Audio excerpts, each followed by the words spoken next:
For those of you who are regular viewers to the channel, you may recall very recently we headed on in to see our good friends at City Rubber Tyres and More to get some new tyres and rims fitted to the truck. A couple of weeks ago we took a look at getting the wheels balanced, and this week we're going to take a look at the wheel alignment. Let's go check it out.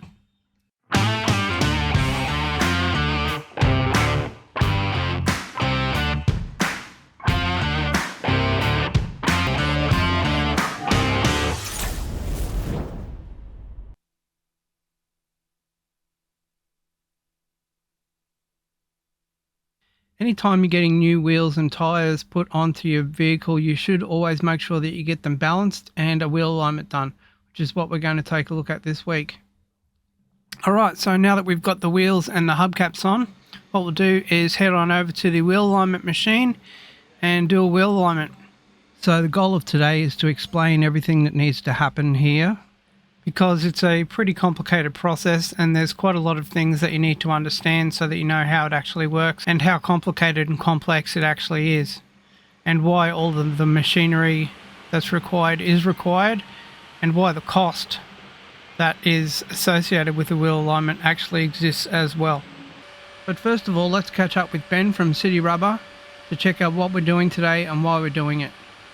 Alright, so tyres and wheels are done. Important to get your wheel alignment done regularly.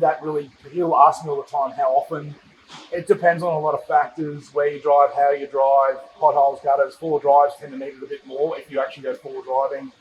Basically every big bump, pothole, gutter, tree, stump, log that you hit moves it, and it moves it out of adjustment, so we need to readjust it. We can often tell by the way the tyres are wearing or the way the car drives. We look for signs, and then we can advise you. That's why it's important just to get it looked at and rotated regularly, and we can find that and advise you to get it done. Or if you get new wheels and tyres, you should get a wheel alignment done just as a precautionary measure. As you'll see, especially a car like this, most four drives now have more than one adjustment. They have toe, camber and caster. So doing a wheel alignment and doing it properly is very important. It's quite often difficult to get to the bolts that need adjusting to adjust caster, camber and toe in your vehicle. And what Tim's doing right now is just taking off the bash plates off the Prado so he can get to those bolts. So the first adjustment that we're going to take a look at today, Tim is explaining to us right now, is called caster. The caster is what is known as the angular displacement of the steering axis from the vertical axis of the wheel when viewed from the side. As you can see in these pictures here, you can have positive or negative caster. Traditional steering systems have a top pivot point and a bottom pivot point.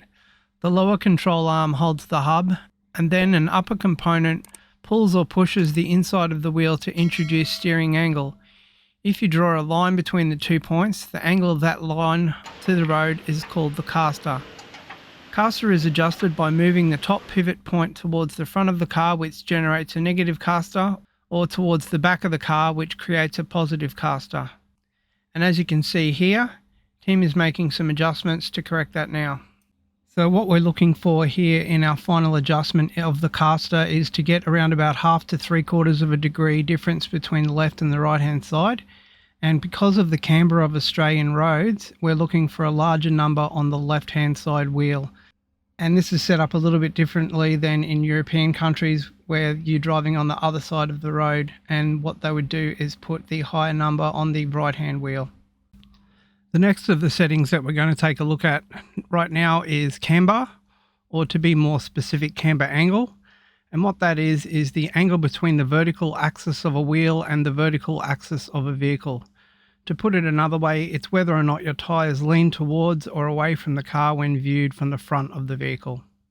If the top of the tyres lean towards the vehicle, the car is said to have negative camber, or on the other hand, if the top of the tyre is tilted away from the car, that's called positive camber. If it's perfectly straight, then you have zero camber. And that's what we're trying to adjust here. The camber angle has a tremendous impact on your car's performance, affecting everything from wear and tear on the tyres to how well the vehicle handles.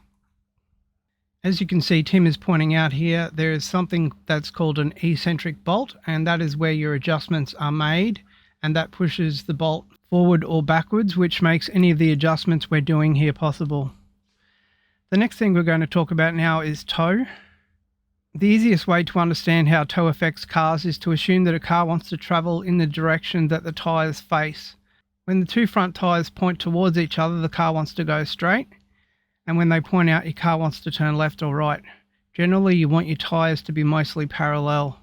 Unlike caster and camber, which are expressed in positive or negative degrees, tow is often expressed as a simple distance measurement.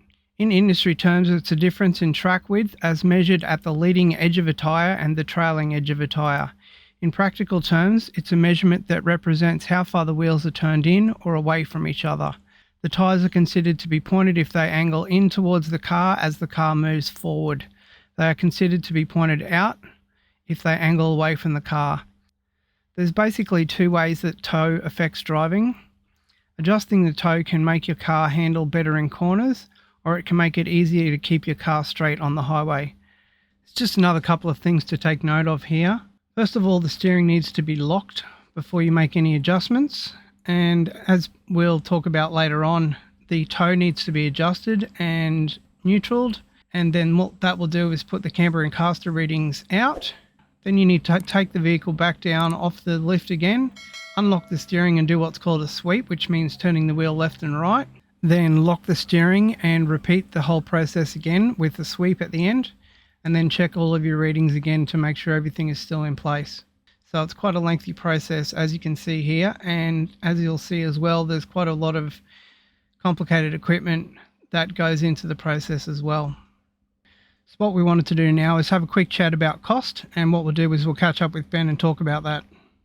Some people think a wheel alignment is very basic. Some people think a wheel alignment is easy.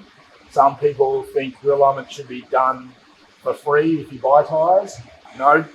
To give you an example, this hoist is a new hoist. It's a 5.5 ton hoist that can lift big vans, F-trucks, Rams, small cars. The hoist itself is $35,000 just to lift the cars up. And then the machine here does the wheel alignment is $38,000.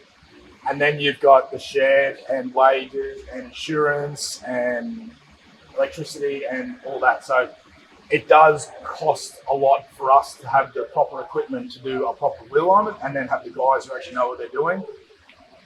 So yeah, and unfortunately there are places out there that don't have the equipment or don't really know how to do it. But yeah, we sort of pride ourselves on doing it and doing it right. And as Shah saw, there's a lot more than 5 or 10 minutes. It takes, on a car like this, at least 30, 40, 50 minutes to do a proper wheel alignment. And then you've got to test drive it. So, yeah, there is quite a bit involved. So I know it sounds like a bit of I'm making it seem more, I don't know, blowing it out of proportion. But at the end of the day, these tyres are worth $300-400 each. If you look after them, you get 100,000 plus Ks, and the car will drive well. If the wheel alignment's out and it's not done properly and it's not looked after, you might only get 30 or 40,000 Ks and the car's not going to drive very nicely at all. So it is important to have it done, and it is important to have it checked on a semi-regular basis. I find on average every year or two. It's very rare that we have to do it every 10,000 or 6 months, but it's something we just play by ear when the car comes in. We look at it, we drive it, and if we think it needs it, if the tyres seem that it needs to be done, then we do it. If it doesn't, then we don't. So it's pretty straightforward.